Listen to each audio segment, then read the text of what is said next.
Hola hermanos, ya sé que debo una explicación por estos últimos días y la daré, pero no hoy porque está sucediendo algo que es determinante para el futuro del régimen cubano. El régimen cubano está mintiendo sobre ello y quiero dar unos datos explicativos porque, como digo en el título, la caída del chavismo en Venezuela arrastra a la caída del castrismo en Cuba. Mirad, sin más demora, el 4 de abril de 2023, y esto lo está repitiendo el régimen cubano a su manera continuamente en la actualidad, la Alta Corte de Inglaterra y de Gales falló a favor de un fondo de inversión, el fondo CRF Investing Limited, y en contra del Banco Nacional de Cuba, al que consideró acreedor de este fondo. Luego, el Banco Nacional de Cuba, el Estado cubano, debe dinero a este fondo acreedor. El régimen lo cuenta al revés, pero cualquiera que tenga un mínimo conocimiento de derecho o un mínimo neurona en el cerebro sabrá que si se está hablando de una apelación, quien apela es quien no está de acuerdo con el fallo. Porque si estás de acuerdo no apelas. ¿Es bueno para tus intereses? Perfecto. ¿Por qué apela el régimen cubano? Porque no está de acuerdo con el fallo que le convertía en acreedor del fondo de inversión. Es decir, Cuba judicialmente debía dinero a ese fondo de inversores. Por eso el día 24, es decir, anteayer, hubo una audiencia en el Tribunal de Apelación de Londres a petición del Banco Nacional de Cuba para tratar de revertir esta obligación judicial que van a tener de pagar al fondo inversor. Pero ese fondo inversor, CRF Investing Limited, lo vende el régimen cubano como un fondo buitre, como si fueran buitres queriendo buscar el dinero del pueblo cubano. Mentira total. El CRF, este fondo, se creó cuando Raúl Castro quiso voluntariamente hace años comenzar a renegociar deudas que su hermano Fidel había decidido unilateralmente que no iba a pagar en 1986. En 1986 Fidel dijo no pago. Y como pensaba que era el dueño del mundo, pues se terminó. Raúl, al fallecer Fidel, se dio cuenta que su hermano no era tan dueño del mundo como él aparentaba delante de su equipo. Y entonces, ante la presión internacional, Raúl se avino a renegociar esas deudas que, ya digo, Fidel había dicho que no iba a pagar y punto. Y ahí, cuando se avino a renegociar las deudas, es cuando los acreedores se constituyeron en fondos de inversión para reclamar en común. Y consiguieron atraer una cartera de bonos, es decir, una deuda reclamable por valor de 1.300 millones de dólares. ¿Y a quién se la reclamaron? Al Banco Nacional de Cuba. Tenéis que saber algo que en muchos países no se da, pero en Cuba sí. El Banco Nacional de Cuba se creó en 1948 con las funciones de Banco Central. Y entre sus funciones, por tanto, estaba atender las deudas externas contraídas con acreedores extranjeros. Es decir, el Banco Nacional de Cuba tiene la obligación, está entre sus funciones, responder de las deudas que Raúl se avino a renegociar cuando Fidel se había negado a pagar.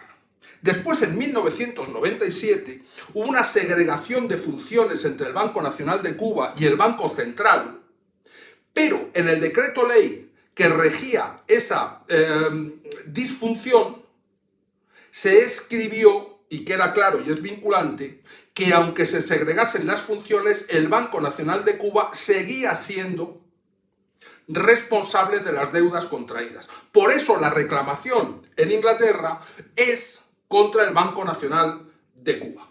¿De acuerdo?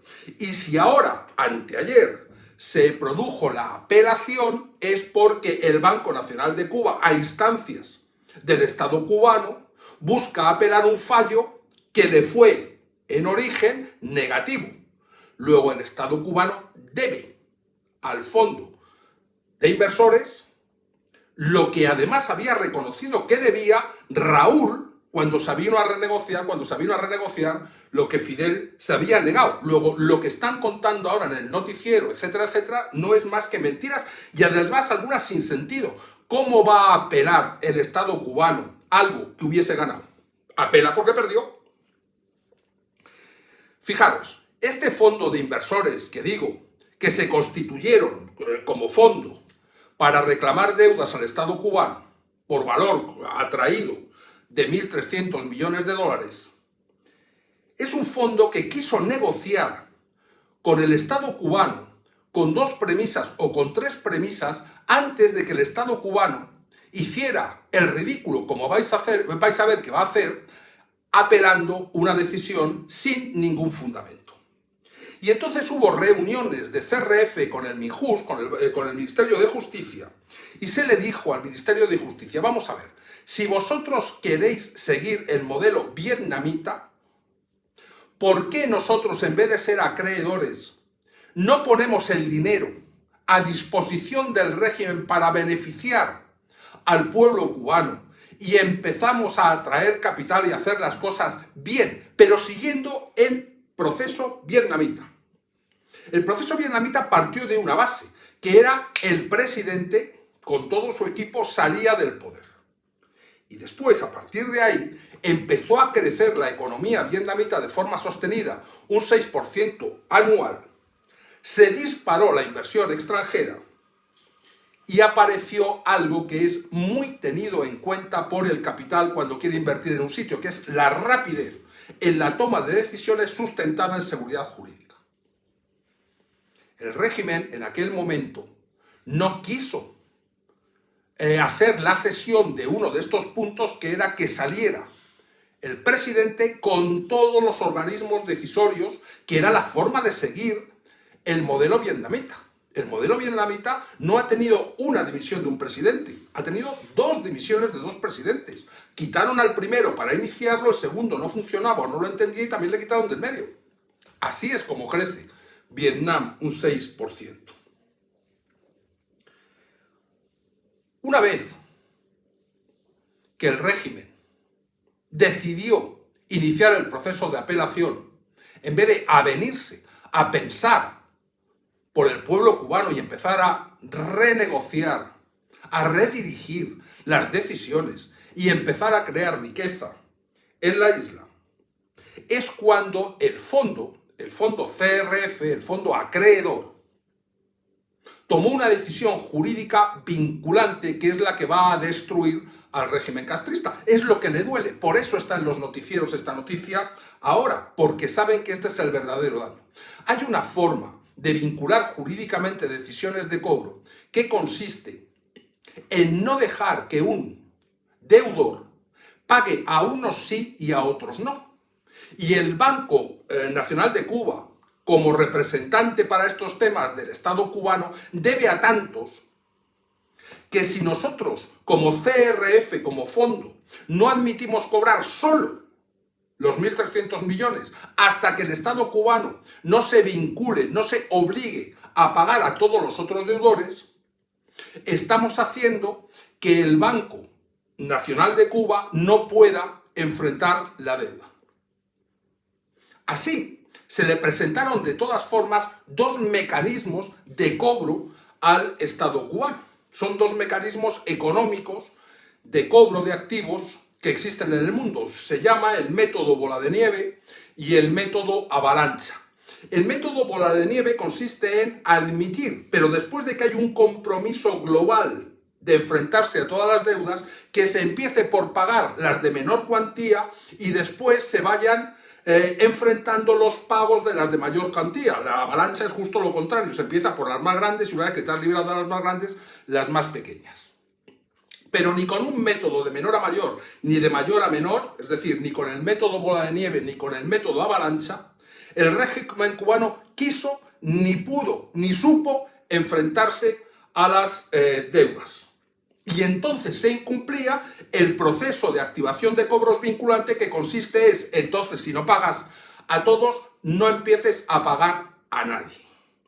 Queríamos que pagase a CRF Por ejemplo, por el método bola de nieve, ya que era una de las más mínimas deudas que tiene el régimen cubano, 1.300 millones es la cartera de bonos, la cartera de activos que tiene este fondo en la reclamación en Inglaterra, para continuar después con la deuda que tiene contraída con Venezuela.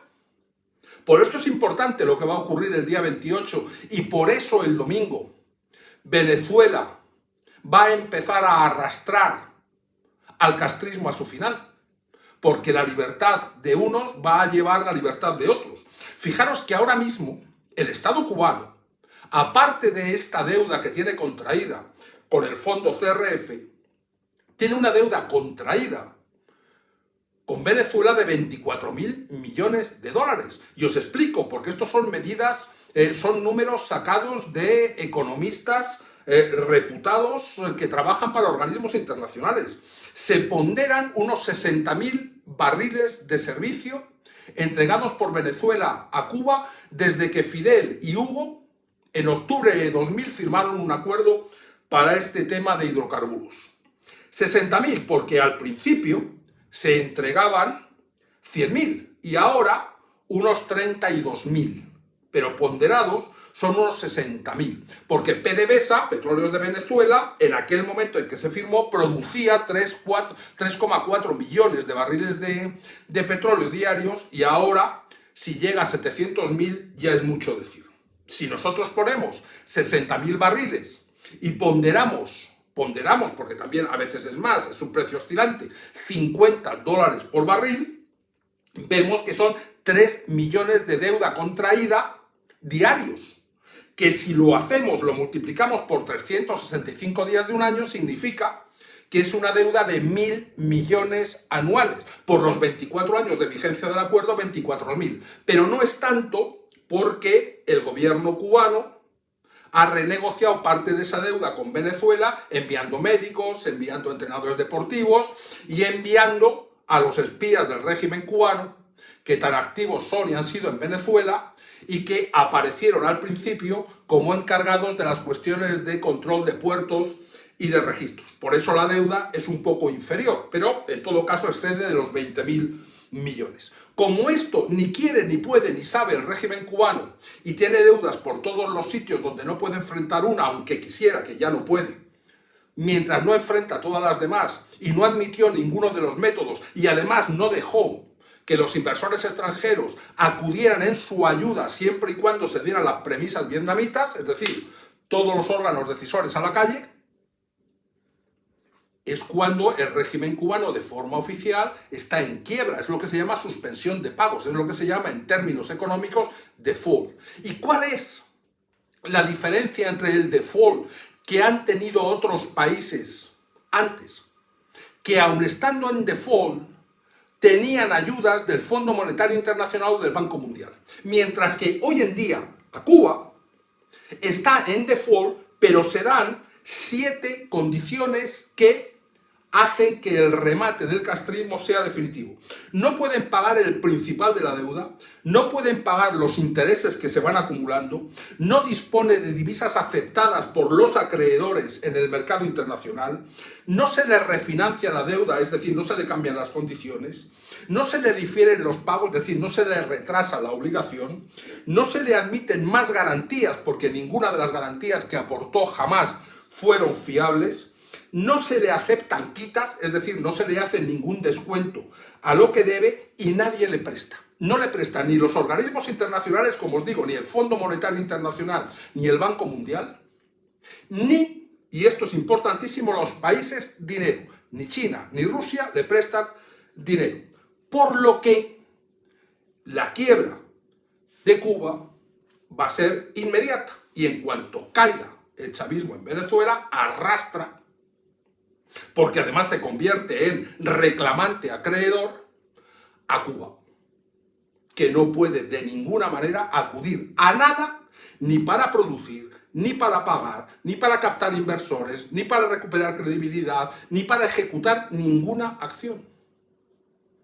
Por eso, CRF tiene la relación con Cubanos Unidos Buscando Amanecer, que a su vez tiene la relación con Trump, y Trump se garantiza, asegura que nunca Cuba va a recibir ayuda económica ni de China ni de Rusia, y así nosotros, la combinación de los tres elementos CRF, Cubanos Unidos Buscando Amanecer y Trump, garantizan juntos que nunca el Fondo Monetario Internacional y el Banco Mundial va a acudir en ayuda del régimen cubano, y por lo tanto va a ser la inversión privada la que quite de en medio a los órganos decisorios castristas, para una vez que se paga con inversión privada las deudas, los acreedores dejen de serlo y entonces sí se admita la captación de ayudas de inversionistas, tanto institucionales, organismos, como gubernamentales, países.